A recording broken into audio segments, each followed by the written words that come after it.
Hi, I'm Linda Reynolds, and I write spy thrillers under the name L.M. Reynolds. Many people ask if I was a spy. I was not. So how, you might ask, did I start writing about them?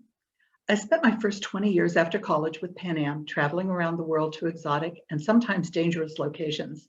At that time, Pan Am was the de facto flag carrier for the United States of America, and its worldwide logo recognition was second only to Coca-Cola. We were not strangers to terrorism, and we experienced bomb threats on an almost daily basis. That big blue ball was, quite literally, a target on our tail. We went everywhere and almost under any condition through natural disasters, war zones, and even the occasional military coup. And in those times, before private jets became commonplace, we carried people from all walks of life, from royalty and heads of state to international fugitives, and a good share of military personnel, couriers with briefcases handcuffed to their wrists, diplomats, and intelligence officers. My late husband spent some time with the Army Security Agency working as a cryptanalyst for the NSA. He later joined Pan Am, and through him, I developed an interest in the subject. Living in places like Southeast Asia, the Middle East, and the Indian subcontinent, you become acquainted with other expats and learn about what they do, or at least what they say they do. Since it is a given that some are really CIA folks, you keep your eyes and ears open and you play the game of spot the spook. As an outsider, you are, of course, guessing. These people are very good at deception, and only rarely will you learn the truth.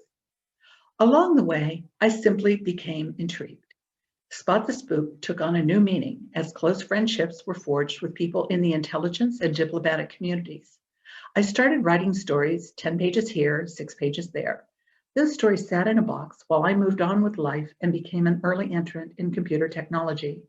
It wasn't until years later that I dusted off those old pages and put my keyboard to a different use.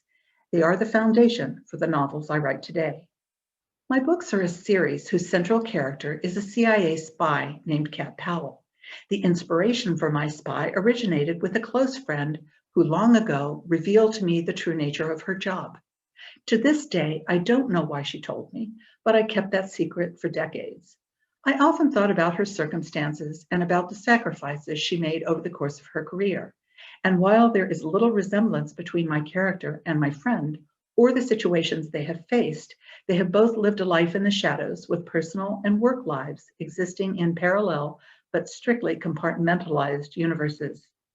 A second character, a diplomat named Paul Marshfield, was inspired by another close friend, a 3-time US ambassador, and he too carries the weight of secrets.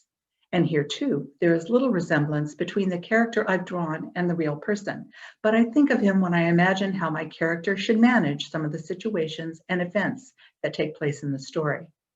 The Boston area makes an appearance in each novel, serving as the location for a fictional multi-agency coalition to which my characters belong.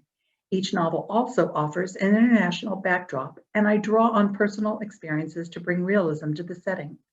I conduct a great deal of research to ensure that the details ring true, and then submit the final work to my 2 toughest critics, the former high-ranking spy and the former ambassador. We all recognize that I'm writing fiction, so I have permission to use artistic license, but it still has to be plausible, and they call me out when I cross the line.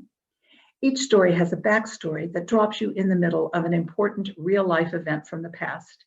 The event provides a framework for telling a story about the lives and actions of fictional characters during that period. Here again, when you're including actual historical events, it's important to get the details right. These events affect the characters in different ways and have consequences that are still affecting lives in the present day. The situation in which the characters find themselves definitely support the adage that your past will always come back to haunt you. My first novel, Spies in Our Midst, has a backstory that takes place in Tehran during the Iranian Revolution in 1978 and 79.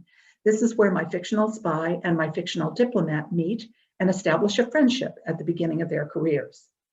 With the country in turmoil and foreigners fleeing on any available flight, they work feverishly to gather intelligence and assist those citizens and many non-citizens who are trying to escape the onrushing tide of change and oppression. Not everyone would make it. Spies We Know, my second novel, travels back to India during the Cold War. Before the fall of the Soviet Union, India was on friendly terms with both the USSR and the United States, and each had a significant presence on the subcontinent. We were in a competition to win the Indians over, and if along the way we managed to turn one of the Soviets to our side, all the better. My Soviet spy, Anatoly Gorev, and his wife Tanya are drawn from the times I soaked in the sun at a beachside club in Bombay, now Mumbai, watching the Soviets on the other side of the pool and wondering how many among them would have liked to defect. My third book, Deliberate Acts, will be available within the next couple of months. The backstory of this novel has its origins in Bosnia during the Yugoslav wars. In February of 1984, the city of Sarajevo hosted the Winter Olympics in what was then the country of Yugoslavia. By 1992, Yugoslavia had split into several independent nations and the region was embroiled in a full-blown war. By 1995, nearly 100,000 people had died in Bosnia, over 40% of them civilians.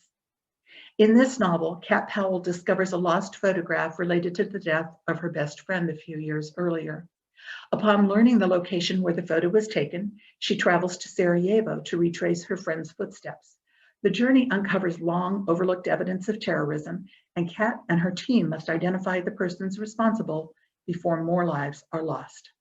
I hope that you will enjoy reading about the adventures of Kat Powell as much as I enjoy writing them.